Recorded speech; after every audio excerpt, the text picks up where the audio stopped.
y a quelques jours, j'ai pu rencontrer Marie-Pierre Védrenne. Elle est députée européenne, membre du groupe Renew Europe et coprésidente de la délégation L'Europe Ensemble. C'est un peu le parti d'Emmanuel Macron en France si vous préférez. Elle m'a récemment invité dans son bureau au cœur de la démocratie européenne, au Parlement européen. J'ai donc pu lui poser des questions sur son rôle de députée européenne et ses engagements. On a notamment parlé de l'affaire de corruption qui a eu lieu récemment au Parlement européen et elle nous a partagé sa vision sur l'affaire. Marie-Pierre Védrenne est ouverte à une seconde interview où je pourrai poser des questions plus précises et d'actualité. Donc si une question vous vient pendant la vidéo, n'hésitez pas à la mettre en commentaire, je compte sur vous.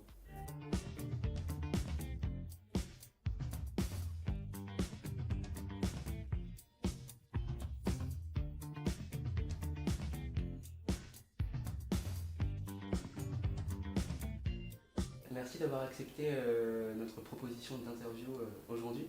Merci à vous, merci beaucoup de cette proposition. On avait plusieurs questions à vous poser. On avait aussi fait une proposition sur les réseaux sociaux pour que nos abonnés partagent leurs questions. Quel est votre quotidien en tant que députée européenne? Alors, je vais reprendre déjà la réponse vis-à-vis de notre rôle, parce que le rôle d'un député européen, c'est d'établir la loi qui sera applicable aux 500 millions de citoyens européens, même au-delà, parce que des décisions qu'on prend ont un impact bien évidemment au sein de l'Union européenne, mais aussi à l'extérieur, quand on travaille sur des résolutions, notamment sur des situations difficiles dans certains États tiers, quand on travaille sur la question du commerce international, bien évidemment, ça impacte au-delà de nos frontières.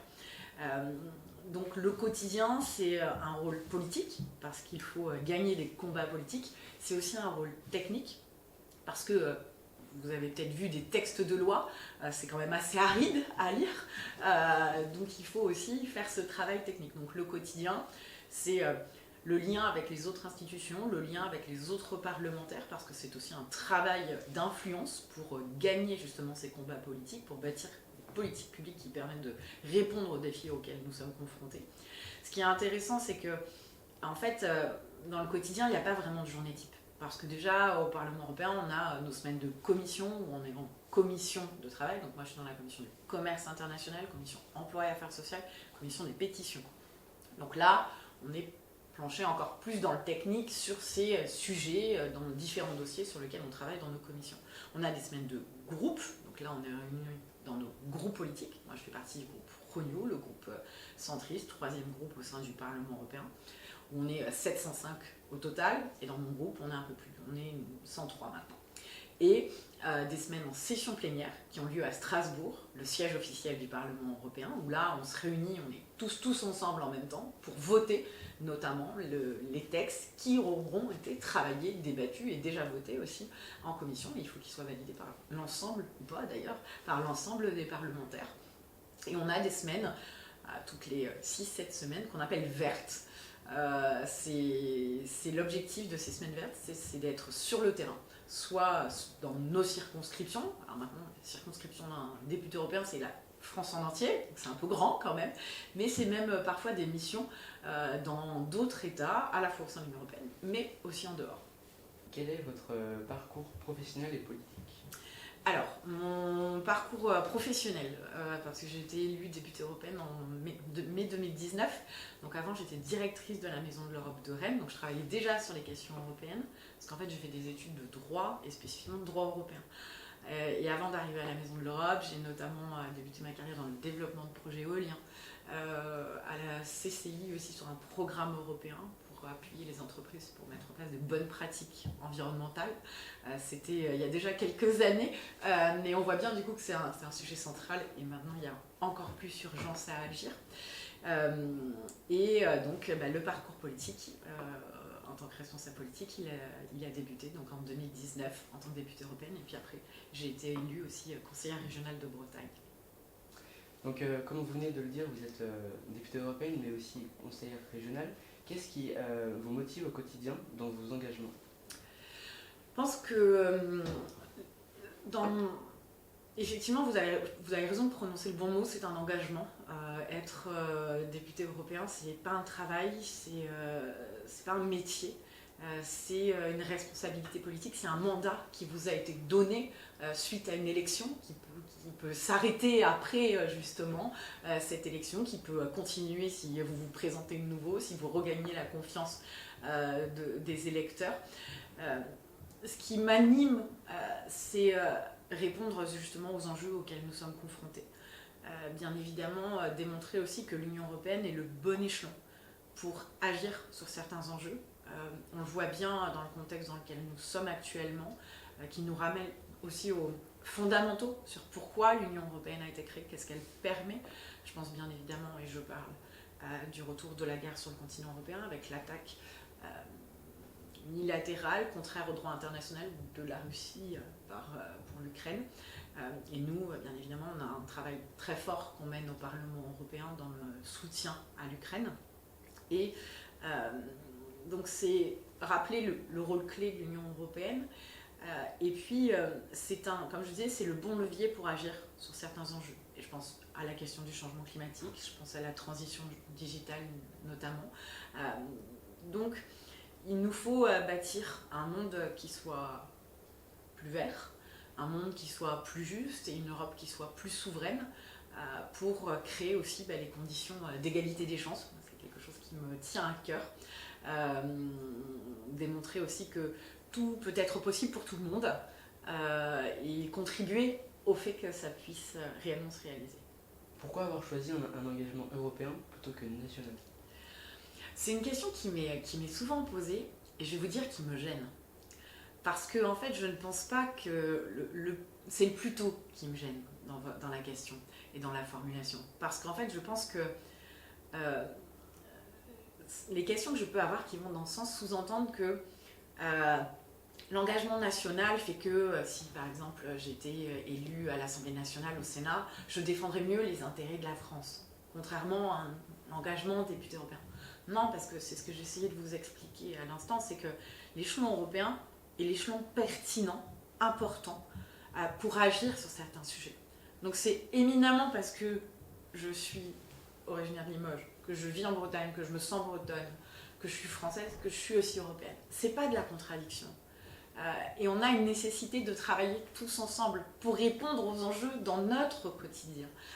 Dans nos villes, en Bretagne, que ce soit à Rennes, mais que ce soit à Quimper, que ce soit à Morlaix, que ce soit dans tout le monde, partout, c'est la complémentarité de l'action qui nous permet de répondre à tous les enjeux. Donc il n'y a pas d'opposition à avoir. Mais c'est vrai que mon engagement politique a débuté par l'Europe, parce qu'en fait vous m'avez posé tout à l'heure la question sur ma vie professionnelle.